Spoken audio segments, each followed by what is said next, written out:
So now comes the fun part. Another fun part is getting this exhaust system back up in the air. You can see I've got some straps started. Go underneath to hold it up. I'm going to drop the car down on the lift low, hook the straps up, tighten up, and so when I lift up, the exhaust system will come with it. And then I'll get my floor jack with the post here. I'll attach the front end of the exhaust to my down tubes or exhaust headers coming off the engine block. And then once I've got those in place and hand tight, I'll lift up the rear and get that in place. And that's how we're going to do it. So by jockeying 2 sets of straps at the front and the rear, one to hold it, one to adjust up, and then as I get it up, I've had to loosen the adjustable strap, ratchet it down, tighten up the strap, and I'll ratchet it up again, and then pull the, I want to say the easy strap to hold it in place while I got the ratchet to adjust. I've got the front end place. I've got almost into the 1 bolt hole. I've got to do some finagling to get it in place. I'm roughly aligned in the back and gonna go bend some metal around some more to get this exhaust system into position. So for this step, we're attaching the exhaust system to 2 stainless steel headers or down tubes coming off the engine. So instead of a cast iron manifold, this has stainless steel. And then we've got 2 tubes on each side, similar left and right. This is the right side or passenger side. And if you can see, I've already jiggled this into position. There's a bolt and a bolt that's attached to the header side. And then I've got holes and then a nut and bolt combination that go on the inside. So let me grab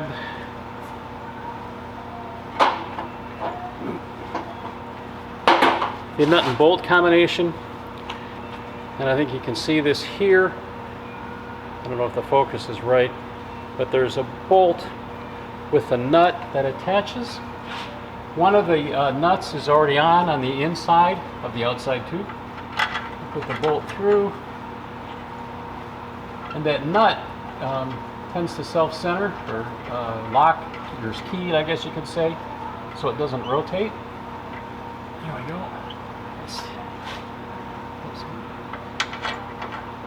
And then getting the inside bolt in there, and then 2 nuts. So I've got the 2 nuts, you see here.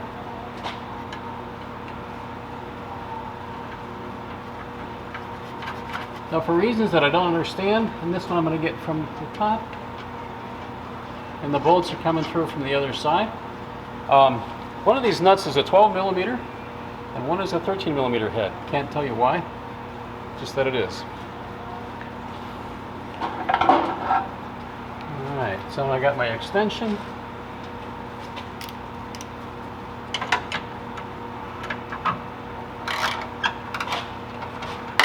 That's 12.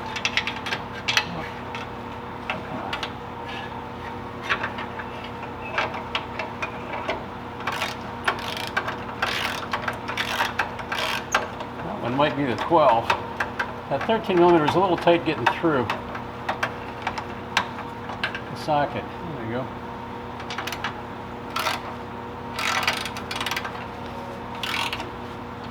Alright.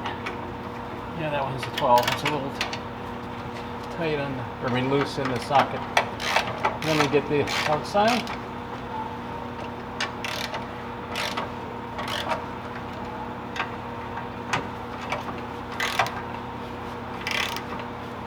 Come up. I've already tightened up the other side, the driver's side.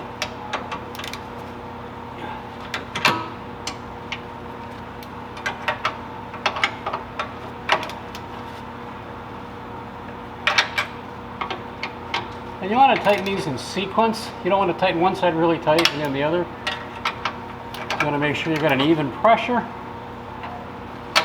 so that the flange seals properly for the exhaust. And just make sure the inside is tight.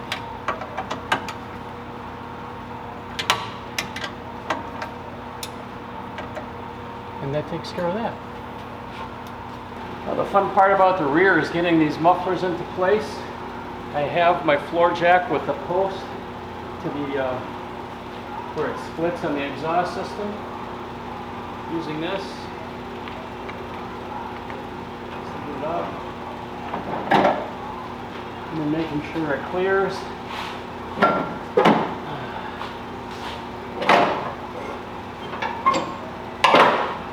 Okay, so we've got the heat shield above the muffler. That's got to go into place first, followed by the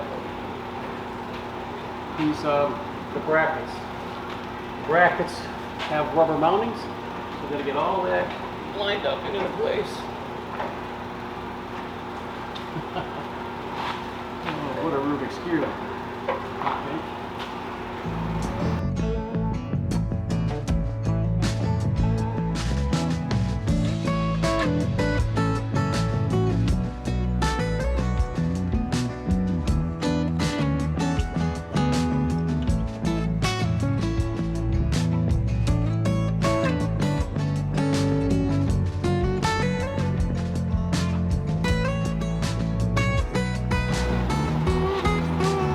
Isn't that exciting? Aren't you glad you're watching? All right, so now I'll tighten up the rear, get all the nuts in place, and work on that center bracket. See you in a minute. So the next piece are these braces. They attach to the front subframe mounting and go here, and I'll give you a different shot to show that side. And we'll just get this threaded.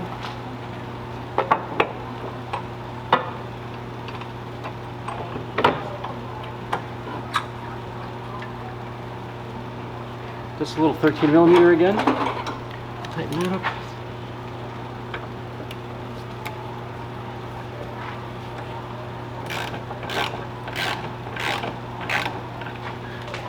See if I can get that back a little bit and give you a little bit of view.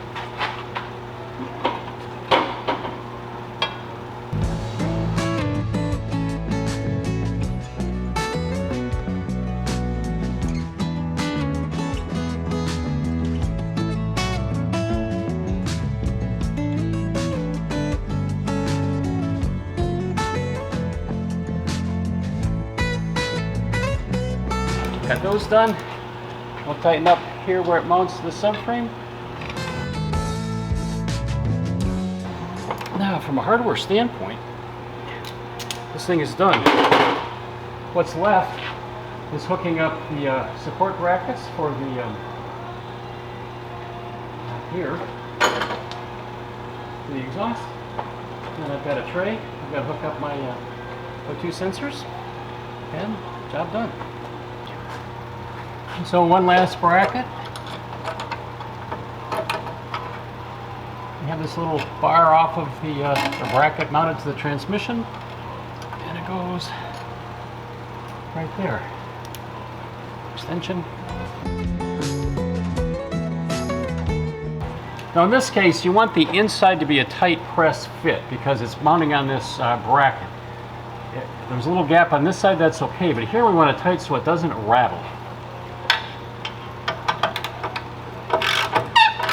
We get that one first, and that one just holds it in place. And now I'm doing the same thing on the other side.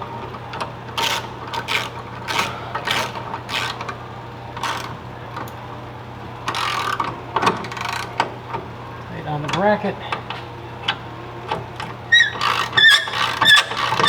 And snug up the outside.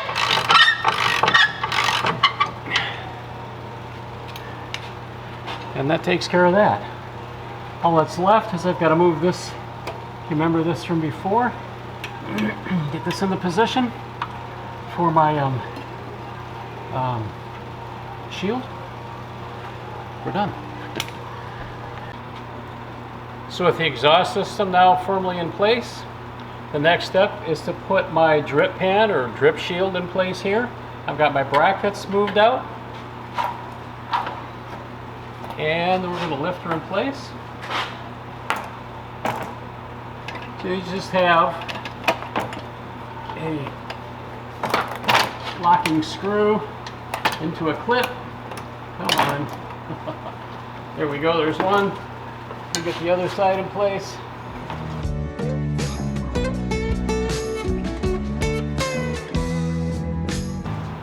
Being an older car, I'm missing the nut that's in here. So we've got a zip tie. We'll just zip that through. Bend it down with the screwdriver.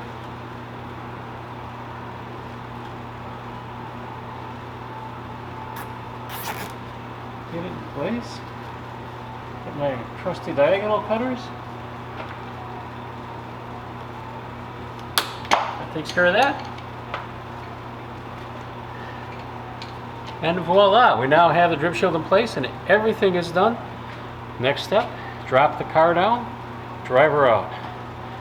I have a car again. Now comes the happy part, where I get to drop the M5 back down on the ground, start it up and drive it out.